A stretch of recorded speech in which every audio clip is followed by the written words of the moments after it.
Bom dia, vamos dar início à nossa segunda aula de ensino religioso do terceiro bimestre.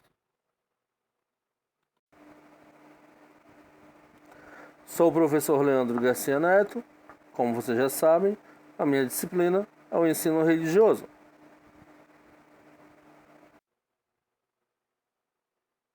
Unidade temática: a presença africana no mundo.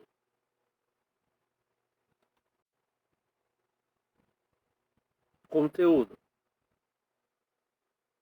as fontes do candomblé, a religião dos orixás e o que fazem os orixás.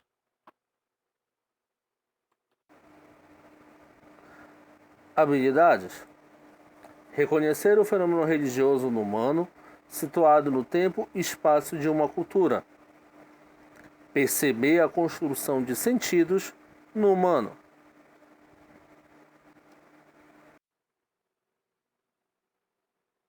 Então vamos conversar sobre a influência do candomblé no território brasileiro. O candomblé ele pertence a diversas nações, principalmente as africanas, mas com a escravidão criou raízes também no Brasil e em Cuba. No Brasil representa a cultura africana em nosso solo. Tem importância muito grande por ter influado a nossa cultura, influenciado na música, na dança, no esporte, na alimentação. Nós sofremos muitas influências positivas da cultura africana. Há diferentes tradições de candomblé, tá?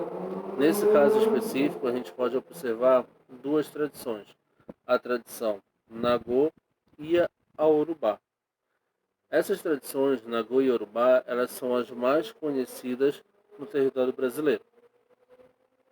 Pode-se reconhecer essas diferenças pelos rituais, pela maneira como se toca o tambor, pela música, pelo idioma dos cânticos, pelas vestes ritualísticas e mesmo pelos nomes das divindades.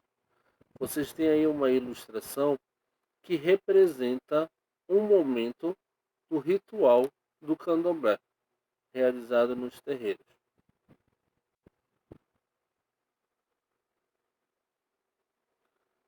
A vida, a sociedade e a civilização africana têm influência dos mitos do candomblé. Assim como a Grécia Antiga ou em Roma, entre os africanos a mitologia era determinante. Os mitos eles explicam como as coisas foram criadas e têm um sistema de valores que mostram qual a melhor maneira de viver. Então, da mesma forma como funciona na mitologia grega, na mitologia romana, na mitologia hindu, mitologia egípcia, vai funcionar a mitologia dos africanos. Vão ser histórias que vão narrar as origens de uma comunidade e vão dar direcionamento de como essa comunidade precisa se comportar diante de Deus, dos deuses, diante dos seres humanos, diante do homem em uma sociedade comum. As fontes. Como os povos africanos não conheciam a escrita, não tinham domínio da escrita, seus mitos, crenças e conhecimentos, eles foram transmitidos através da oralidade, através da fala, pelo contato pessoal entre as gerações. Aos poucos é que esse candomblé vai se incorporando nos textos escritos.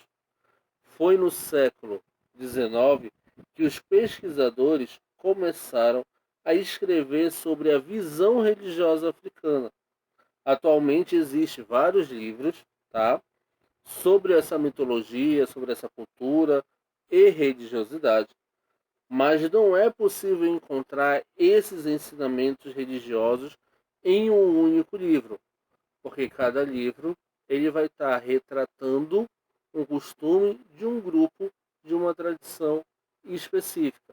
E também não são repassados para os historiadores que estudam essas tradições todos os elementos dos rituais, porque tem elementos que são considerados particulares somente para aqueles que possam vivenciar da religiosidade.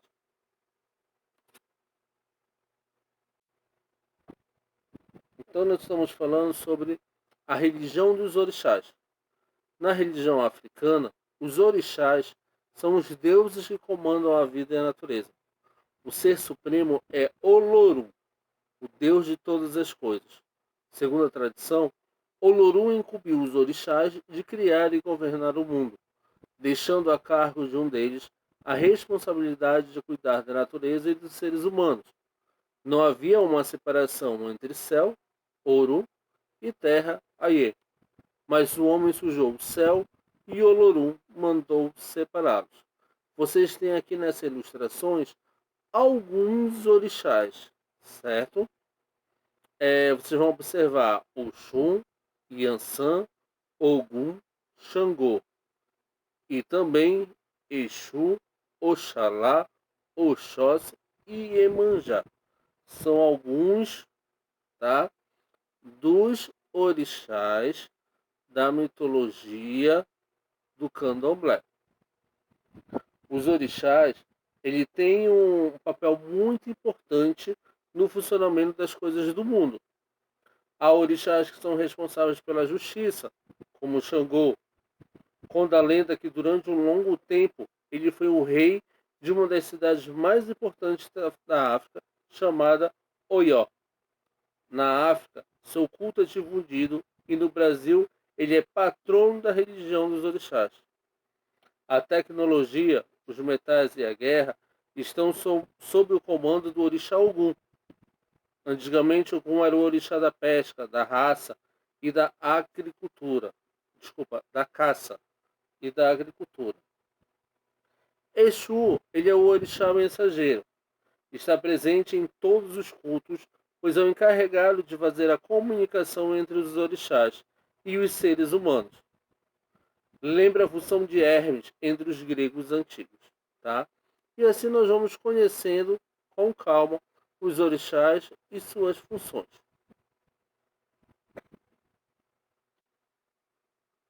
Então vocês têm a ilustração de Olorum, tá?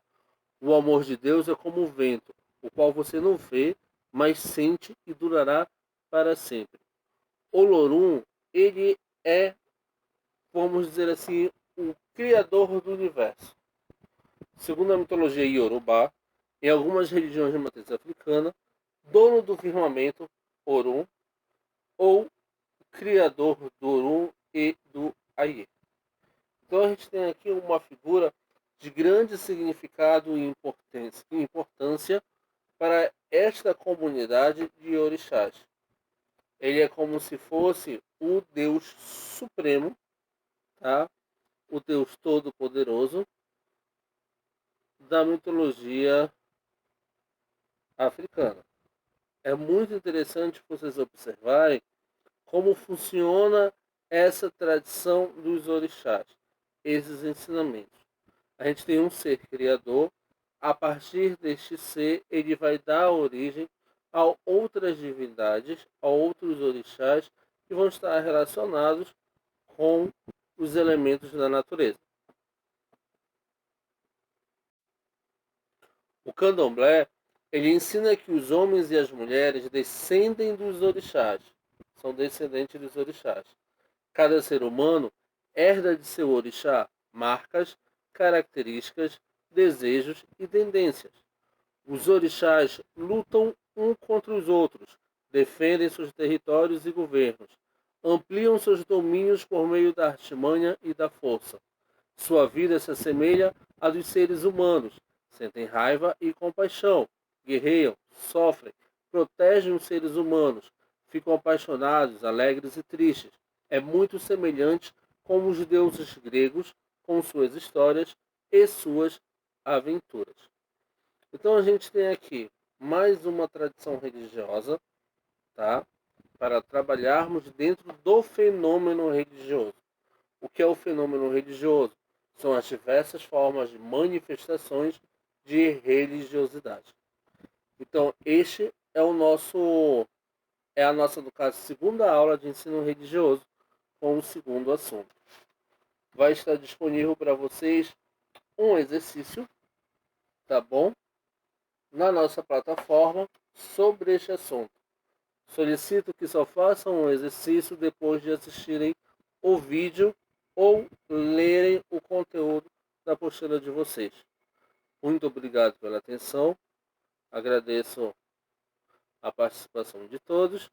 Até a nossa próxima aula. Uma boa semana para todos. Um abraço bem forte e nos encontramos na nossa próxima aula. Tchau.